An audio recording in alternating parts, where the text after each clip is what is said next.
Environmental safety. 1. Weather. Avoid operations in adverse weather conditions such as strong winds, rain, lightning, and heavy fog. 2. Obstacles during flight. Lifting rope and payload are not within the obstacle avoidance range, so ensure there are no obstacles along the flight path.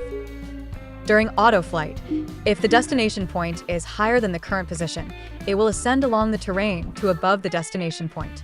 If the destination point is lower than the current position, it will proceed to the destination point at the current altitude. Pay attention to obstacles along the flight path. 3. Takeoff and landing site. Choose an open region with no obstacles overhead as the takeoff and landing site. The unloading region should be equipped with barriers or warning signs to prevent non-staff from accidentally entering and causing injury. Personnel. Ground crew and pilots should wear safety helmets, reflective vests, and be equipped with walkie-talkies. Pilots should be certified to fly.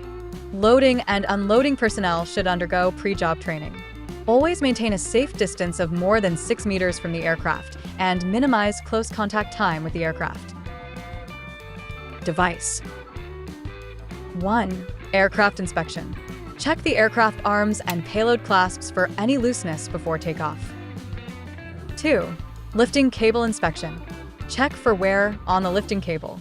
If there is wear, it should be replaced immediately. The lifting cable should be around 10 meters long. If the cable is too short, it may swing violently and hit the body due to sudden stops. If the cable is too long, the payload will swing frequently, affecting the unloading progress. 3. Charging equipment inspection. When using charging equipment, an air-cooled heat sink should be used. 4. Payload inspection. The lifted payload should be securely tied to prevent it from falling during transport, which could pose a safety risk.